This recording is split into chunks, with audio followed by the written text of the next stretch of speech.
I actually enjoyed that because I didn't have to do the really long dance up here, so that was good. That's perfect. For 8 years after I graduated college, like you guys just heard, I was a speaker gatekeeper.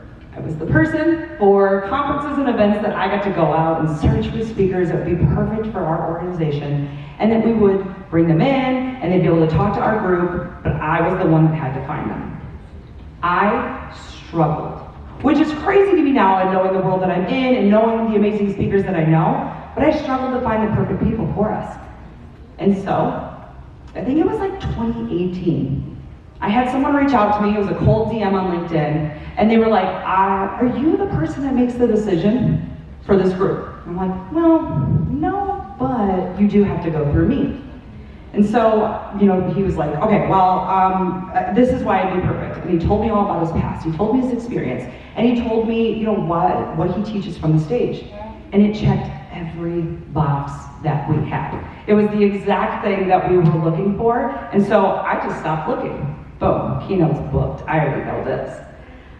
Walked into the decision maker's room and said, you guys, here's our keynote speaker. Their name is this, and they are so awesome because it didn't matter what I said after that, because nobody was looking at me. Everybody was doing exactly what you think they would be doing. Looking down at their computer, Googling this person's name.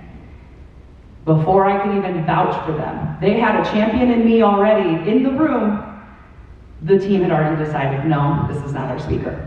That person lost out on 3 to 5K that day because he had a website, but it kind of like a DIY obituary mixed with a resume, if that makes any sense. So, and it stuck with me because I was like, this guy's perfect, I just know it. But they said no, because we value marketing in our organization. So, what I did was, it just stuck with me. And so for 2 years later, after that, COVID happened and all of that stuff, so then everybody's getting online, right? And then we're seeing so many more websites and all of that stuff. And I just kept thinking like, oh, I wish people knew what people were saying in the decision maker's room. I wish they were making their websites in a way that could get them booked. And that guy stuck with me the entire time. And I was like, you know what? I can do this. I can change this. So, as you guys heard, 5 years ago, I started Crash Design Co. because I know that there are people that are in this room, when you are speaking, you are undercharging, you are over-delivering, and even though you're doing that, you're still getting overlooked and undervalued for the things that you do. And I've worked with over 100 speakers, and I know for a fact that it is not a talent problem, it is a positioning problem. I know some of the most amazing speakers that would change this entire world, but no one's booking them because their website isn't actually showing their amazingness. So whenever you get booked for a website, the behind the scenes thing, we might have 3 or 4 different candidates of what we want to do for our organization that year. Fits the theme, great. What we do is we put everybody basically side by side and we start comparing. And without fail, no matter what, the person that is the clearest on the benefit that they bring and the problem that they solve is the person that gets booked. And so, I'm a web designer, you guys have heard that, but I also need to make sure I say that it's not just about looking pretty. You can have the most beautiful website in the world, it could be a work of art, but if it doesn't have the words that actually communicate your value, it doesn't matter. And on the other side of it, you could have just the most compelling copy that just really does it. But if the design doesn't make somebody scroll so that they want to read it, they're not going to read it and they're going to find someone else. So I want to make sure that I point out that copy and design do work together, and it's not lost on me that the design is messed up on these slides, because this is a Canva to PowerPoint translation, which is why all of that happened this weekend. So, this is my nightmare. All right, when it comes to design, I don't have to go into much of what I do, because I already told you that I used to hire for events. I've been doing Crash Design Co. for 5 years now, working with over 100 speakers, and I also speak myself. So I truly have seen every single angle of this industry, and that's what I want to share with you guys today, so that you guys can become the front runners when it comes to the stages that you deserve to be on. So we're going to go through 5 things today, and what I like to do is I like to call this my 10K speaker scroll test, because I've worked with some people and they deserve 5 figures for 45 minutes of their time. They come up on stages and give so much impact and make so much change that it would be foolish for anybody to give them anything less than that. The problem is, a lot of people on their websites aren't showing up as a 10K speaker. So I have 10 things that I look for whenever it comes to a website, or I make sure that I include. I'm going to give you guys 5 today because of time. But the first thing and the most important thing is clear positioning in the first 5 seconds. When you walk into a room, so as people, someone walks into a room, you see them, no matter what, you are already making some assumptions about them. We can't help that. We can't turn that off as a person. It's just what it is. It also applies to your website. So when someone first gets on your website, they need to make sure that they know who you speak to, what's the problem you solve, and why it matters. And I like to say sometimes why you matter as well, because we talked a lot about visibility yesterday, and you should have some sort of visibility, credibility builder before somebody scrolls, so they know they can trust you or that they should keep reading, right?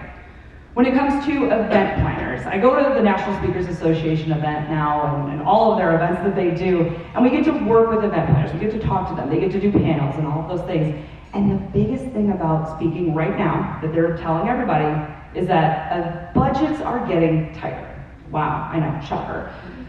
But that's not necessarily a bad thing. What it means for the event planning side, for a budget getting tighter, means that they're simply mitigating as much risk as they possibly can. They're starting to use speakers for not just that 45-minute keynote. They want to do workshops. They want to buy your book, because that's a different budget, by the way. And they want you to do more when you're there so that you can make more of an impact and you can be more of the theme of the event. So if you can offer all of those things, someone's like, yes, perfect. This works for our budget. We don't have to bring in 3 speakers to do this thing. We can afford to do 1 and really go for it. So when it comes to your website, just make sure that you are mitigating the risk as much as possible, because that's when those opportunities can come. Now, when it comes to your website, it was on the last slide of what problem do I solve, and this is the absolute most important thing when it comes to a site. And this is not just for speakers, this is for every single business. You need to know what problem your business solves. It's so great to say, I am a leadership speaker. Okay, but what does that do? If you are a mental health speaker, okay, but what's the benefit? What are we doing here? So for leadership, I like to say, everyone's a leadership speaker, right? What does your speaking do? Is it we make sure teams can communicate better so that they can run leaner but still make more profit? Is it a word like that instead of just saying leadership, right? So make sure that you know what problem you solve, and that is the #1 piece of homework, that if you can't just spout that out right now, I need you to have that. Because you need to be able to say it and show it on your website every single section. You should have this in the back of your mind. The other thing you need to have in the back of your mind is who is actually looking at this website. When I say who is your audience, a lot of speakers are like, it's the amazing women that are at the Legendary Women in Business Conference, right? It's the people that are at the tables listening to me. It's not on your website. Who we're talking to when it comes to your website is the meeting planner. We need to talk about the problems that we need to solve for the people in the room, but we need to have it as a conversation with the event planner. So together, we are going to solve this problem for your group is a much more impactful statement on a website than just leadership, right? So absolutely know your audience, and if you haven't, I highly recommend it. This is a big thing that I do every single year for my own business, but what you should do is find an event planner and talk to them. Say, I'm not trying to pitch my services. What I want to do is just ask you about your event. How do you make the decision? What are you looking for? What does a normal partnership kind of look like? And you are going to honestly get the copy for your website right there. Record and transcribe that conversation. But it's so important that you know who that audience is, who that event planner is, so that you can say, we will help your people solve their problem. Now, my favorite thing, so what I do with speakers is I have a website in a week. So on Monday, we talk for almost 2 hours on the phone or on a Zoom call, and then by Friday, the website is in your inbox, and then on Monday, we launch. So you've got the weekend to give edits and all that stuff. It's a streamlined process, but I do it because I only like to work with one person at a time. So, neurodivergent brain. Anyway, so when I talk to somebody, my favorite part of the conversation isn't them just telling me what they talk about, what they do, and the benefits they solve, or the problems they solve. Eventually, I started asking them, why do you do what you do? Why do you love what you do? Why are you the person to do this? And it's all like just in a fun interview form. And those are the things that come together to be what I call your positioning edge. Think of this as like your it factor, but just a little bit more, right? So it's a little bit more proof, more real things than just an it factor, because I feel like that's not definitive enough. But your positioning edge could be 10 different things. It could be your experience, it could be your upbringing, it could be your credentials, your education. Any of those things, those are the things that I'm trying to pull out of people whenever it comes to what we're writing on the website. So when it comes to that, so I had, Dan right here is probably my 4th client I ever had 5 years ago. And we were talking, and I was like, you know, why do we need to redo your website? It's always the question that I'm asking. He's like, man, I really want to get in this conference. There's this specific conference I really want to be the speaker for. And so we built the website based on that conference. We used their event from the year before to bring in some of the copy. We used photos that were pretty similar to the room that he would be in. And we did everything for that, and he was going to pitch the conference later that week after we launched.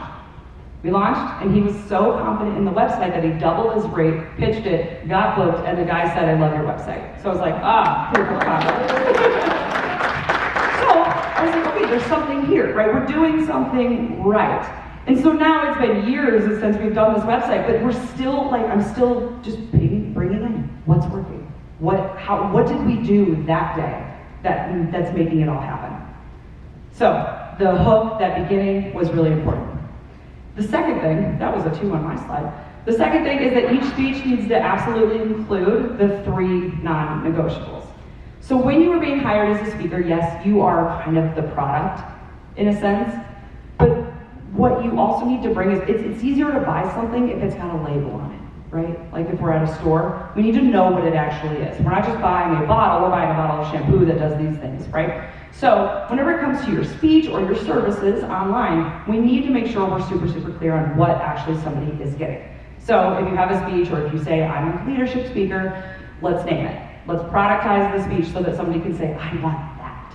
And so that needs to have a title, which that can be cute and branded if you want, but it also needs to be paired with keywords that people are searching online, right? There needs to be a description. What actually happens, or what is the reason that this speech should be hired or should be given? And then what are the takeaways? What is the transformation when someone walks out of that door after they hear your speech? How are they different? Those are the things we absolutely need to make sure we put on our website in order to show your value as a speaker. The third thing is proof.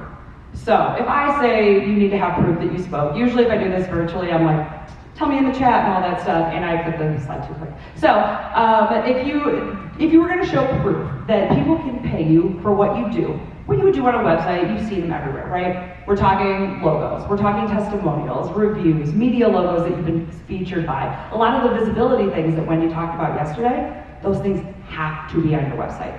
That is basically what your website is just like the visibility things plus here's my speech, right? So whenever we're putting stuff on your website, I want to make sure that you keep your dream client in mind. It's not bad to have someone say, they were a great speaker. Okay, cool. But if you have somebody say like, man, that speech made me reevaluate how I lead my team, that's going to be even better. So what we want to do is make sure we put on transformational testimonials on our website, and then past audience logos, because then we want to like prove that we can be in a room, prove that people trust us. And this is going to show budget authority, right? Because I want to all be 5K or 5-figure speakers. It's going to show that you work with recognizable brands, and that gets people's attention, and they say, ooh, I want to be like them. And it also shows the stage size that you've already proven yourself on. The fourth thing is the big thing that everybody likes to talk about these days is video. So video is crucial now.